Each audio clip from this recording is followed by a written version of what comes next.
Pada kesempatan kali ini, saya Brenda bersama rekan-rekan saya, Celine, Evelyn, Nicholas, Patricia, dan Stephen akan membahas mengenai pengaruh jenis pati pada edible coating terhadap umur simpan buah.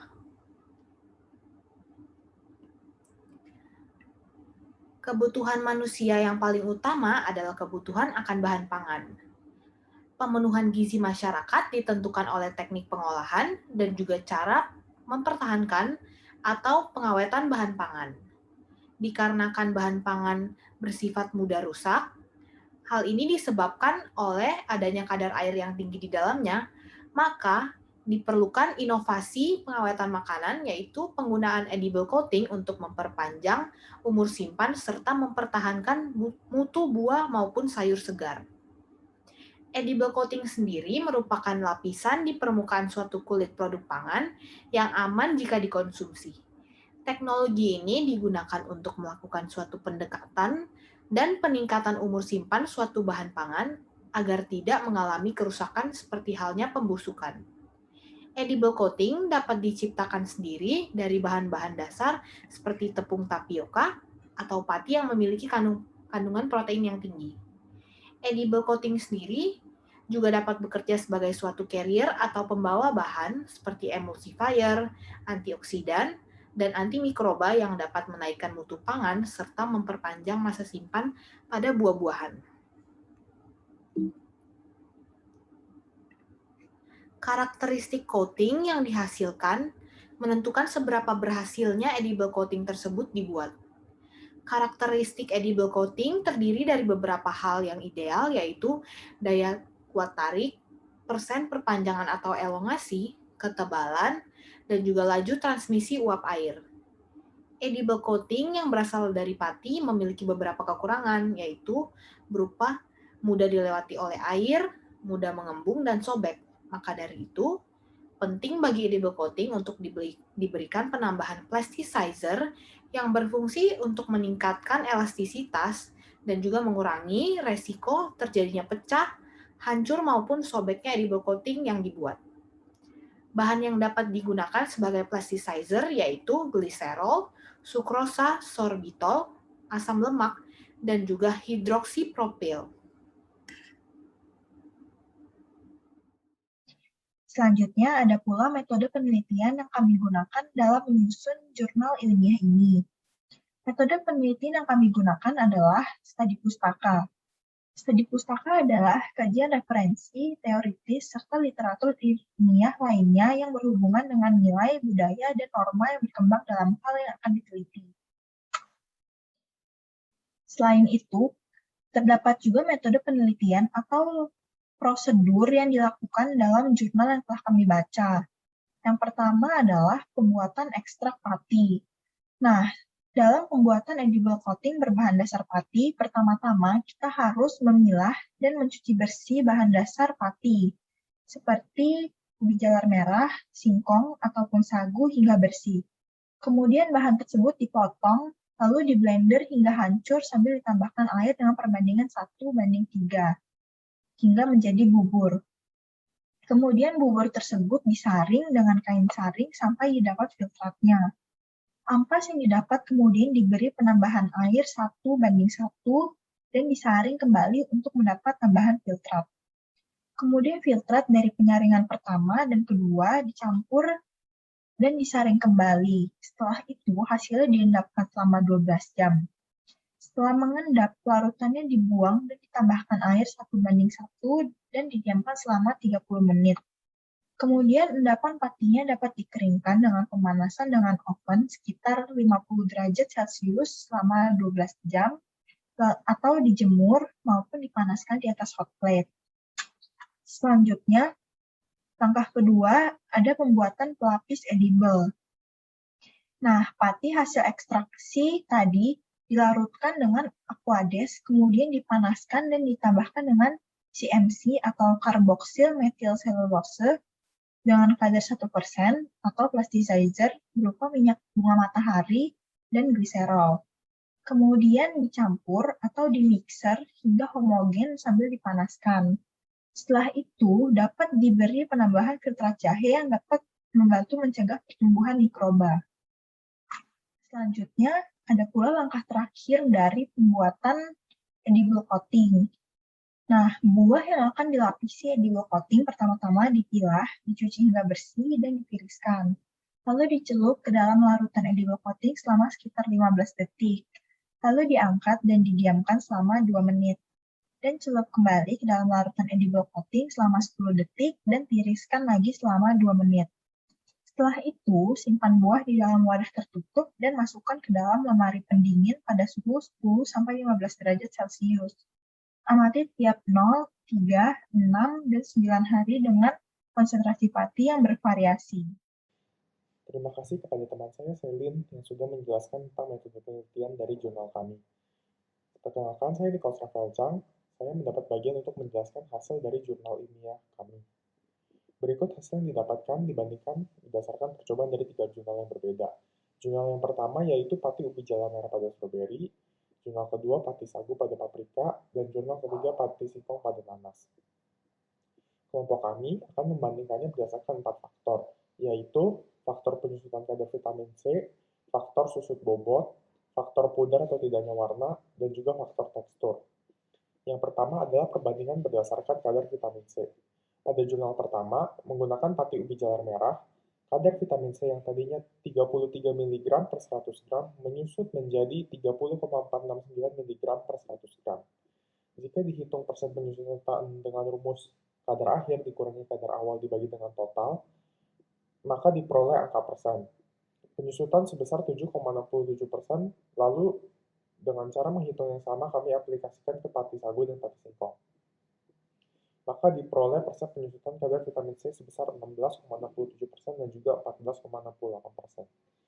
Yang merupakan hasil yang terbaik pastilah yang memiliki persen penyusutan terkecil, di mana artinya hanya sedikit kadar vitamin C yang terbuang. Oleh karena itu, kesimpulannya, pati ubi jalar merah memberikan ketahanan terhadap penyusutan kadar vitamin C yang paling baik. Untuk susut bobot, cara menghitungnya sama dengan penyusutan kadar vitamin C. Lalu diperoleh hasil sebagai berikut setelah kami hitung. Pada pati ubi jalar merah, diperoleh susut bobot sebesar 1,566%. Pada pati sagu, diperoleh susut bobot sebesar 0,22%. Pada pati singkong, diperoleh susut bobot sebesar 0,738%. Pastinya lagi, yang terbaik merupakan yang memiliki persen susut bobot terkecil, yaitu pati sagu. Untuk perbandingan dari segi warna, pati ubi jalar merah dan pati singkong memiliki nilai hue. Nilai hue ini menandakan bahwa masih terdapat warna pada buah tersebut. Untuk pati sagu, data dari jurnal tidak tersedia. Untuk tekstur, hanya terdapat satu jurnal yang memiliki perbandingan tekstur, yaitu pati ubi jalar.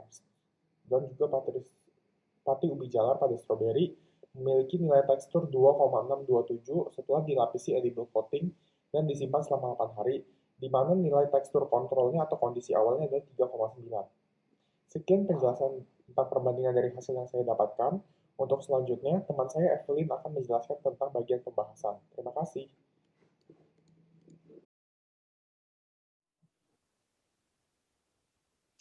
Hasil pembahasan yang akan saya jelaskan pertama adalah kadar vitamin C ketika adanya pengaplikasian edible coating pada buah. Pemberian edible coating yang terbuat dari pati ubi jalar merah, pati singkong, dan pati sagu dapat memberikan hasil yang signifikan terhadap perubahan fisik maupun kimiawi pada buah-buah yang diaplikasikan. Pada pemberian edible coating dengan konsentrasi pati yang lebih tinggi, menunjukkan hasil yang sangat baik terhadap perubahan kadar vitamin C, dibandingkan dengan kadar konsentrasi pati yang lebih rendah atau bahkan tidak diaplikasikan edible coating sama sekali. Dengan kata lain, konsentrasi pati berbanding lurus dengan kadar vitamin C yang dipertahankan, sehingga semakin tinggi konsentrasi patinya, maka akan semakin tinggi vitamin C yang berhasil dipertahankan dalam buah. Karena edible coating dapat membantu untuk mencegah proses berkurangnya kadar air melalui penguapan. Vitamin C atau asam ascorbat merupakan vitamin yang larut dalam air, sehingga dalam proses penyimpanan akan terjadi metabolisme yang dapat menyebabkan penguraian asam-asam organik termasuk vitamin C. Lapisan buah dengan edible coating akan mengurangi adanya paparan langsung dengan oksigen, sehingga akan menghambat oksidasi asam ascorbat pada buah dan tidak mengakibatkan kehilangan kadar vitamin C. Lama penyimpanan dan perlakuan yang diberikan tidak terlalu mempengaruhi kadar vitamin C, melainkan proses respirasi dan respirasi yang akan mempengaruhi kandungan vitamin C pada buah. Maka dari itu, diperlukan lapisan edible coating untuk mempertahankan kadar air serta kadar vitamin C pada buah. Edible coating dapat membantu untuk mencegah proses berkurangnya kadar air melalui penguapan. Seperti contohnya, pati sagu dapat mempertahankan kadar vitamin C pada paprika di angka 1,5 gram per 100 gram. Hasil pembahasan kedua yang akan saya jelaskan adalah pengaruh warna buah setelah adanya pengaplikasian edible coating. Pemberian edible coating yang berbahan dasar pati ubi jalar merah, pati singkong, dan pati sagu juga memberikan pengaruh pada warna buah yang diaplikasikan. Pada kasus ini, konsentrasi pati justru berbanding terbalik dengan perubahan warna buah. Semakin tinggi konsentrasi pati, maka akan menurunkan uji warnanya karena akan meningkatkan jumlah cairan yang terperangkap di dalam gel, dan ikatan antar cairan dengan pembentukan gel akan semakin rapat, sehingga warna buah-buahan akan menurun. Selain itu, semakin lama buah-buahan disimpan, maka buah-buahan tersebut akan semakin matang dan warnanya pun akan semakin menurun. Karotenoid pada buah menyebabkan adanya warna pigmen kuning merah. Dan dengan pengaplikasian edible coating, maka pigmen karotenoid tersebut akan tetap berada di dalam jaringan buah, sehingga dapat memperlambat adanya pencoklatan. Buah yang tidak dilapisi dengan edible coating mengalami pencoklatan lebih cepat dan mendapatkan nilai terendah derajat warna, yaitu pada 22,9 derajat pada hari ke-8. Edible coating dapat mempertahankan warna buah dikarenakan adanya proses respirasi yang menyebabkan perombakan warna pigmen pada buah semakin terhambat.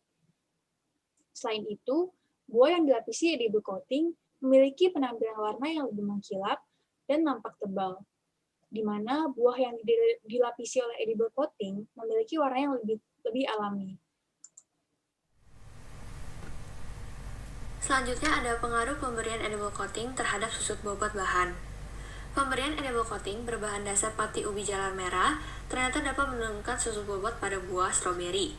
Semakin tinggi konsentrasi pati yang digunakan, maka akan semakin menurun susut bobotnya. Susut bobot pada buah sendiri diukur berdasarkan persentase penurunan berat bahan sejak awal hingga akhir penyimpanan. Selain itu, berdasarkan hasil penelitian jurnal studi pustaka, didapatkan angka atau nilai susut bobot buah yang lebih rendah pada buah yang diberikan perlakuan edible coating. Nilai tersebut berkisar antara 0,73%. Sedangkan pada buah yang tidak diberikan perlakuan edible coating, didapatkan nilai susut bobot sebesar 0,79%. Tidak hanya berbahan dasar dari pati ubi jalar merah, edible coating yang berbahan dasar pati sagu juga menunjukkan hasil yang positif terhadap penurunan susut bobot pada buah yang dilapisi. Nilai susut bobot pada buah yang dilapisi edible coating berbasis pati sagu adalah 0,22%. Penyusutan bobot ini dapat terjadi lebih lambat karena adanya edible coating yang berfungsi sebagai barrier, sehingga edible coating tersebut dapat menahan terjadinya transfer air dan oksigen dari dan keluar bahan. Maka dari itu, aktivitas mikroba pun untuk berkembang dan merusak struktur sel tidak dimungkinkan dan terjadinya susut bobot dapat diperlambat. Selanjutnya, ada pengaruh pemberian edible coating terhadap tekstur bahan. Pemberian edible coating terhadap tekstur bahan. Pemberian edible coating berbahan dasar pati, baik pati ubi jalar merah maupun pati sagu, ternyata memberikan pengaruh yang baik terhadap tekstur stroberi karena semakin tinggi konsentrasi pati yang digunakan, perubahan tekstur yang dialami pada buah stroberi semakin kecil.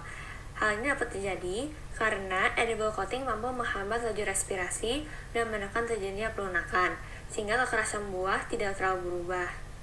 Selain itu, berdasarkan penelitian Yat et al. Tahun 2019, pelapis edible coating LBL atau layer by layer juga memberikan efek positif dalam mempertahankan struktur dan tekstur stroberi, walaupun setelah 8 hari penyimpanan terjadi perubahan secara kimiawi pada buah stroberi. Selain itu, pelapis LBL juga berfungsi dalam memperpanjang umur simpan dan membantu menjaga kualitas buah seperti stroberi pasca panen, karena pelapis LBL dapat memperlambat metabolisme primer dan sekunder pada bahan yang dilapisi.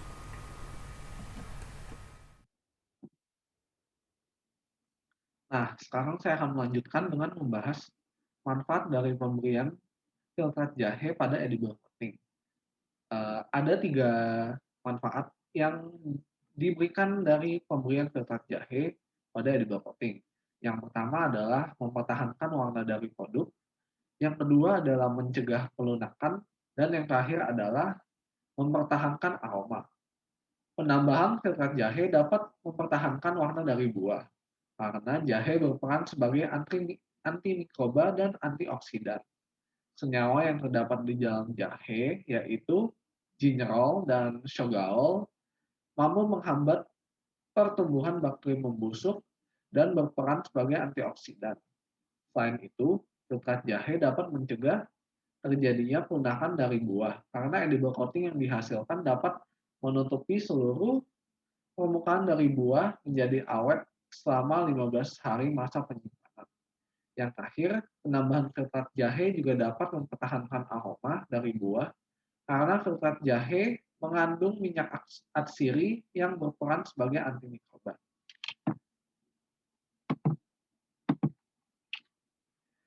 Setelah membahas semua slide yang tadi, sekarang saya akan simpulkan apa yang kelompok kami teliti. Ada 3 kesimpulan. Yang pertama, setiap bahan dasar pati memiliki keuntungan yang berbeda-beda. Seperti edible coating, pati berbahan dasar pati sagu yang lebih baik dalam meminimalisir susut bobot. Yang kedua, pati berbahan dasar ubi jalar merah dapat menciptakan pati yang terbaik dalam mempertahankan kandungan vitamin C dan dapat mempertahankan tekstur sehingga lebih terjaga bentuknya selama penyimpanan. Lalu yang ketiga adalah penambahan zat aditif seperti filtrat jahe atau edible coating (LBL) dapat mempertahankan kondisi buah dengan menghambat pertumbuhan mikroba dan mempertahankan struktur buah. Sekian presentasi dari kelompok kami. Kami minta maaf apabila ada salah ucap dan salah kata. Semoga materi yang telah kami bawakan dapat bermanfaat bagi kita yang menonton. Terima kasih banyak dan sampai jumpa.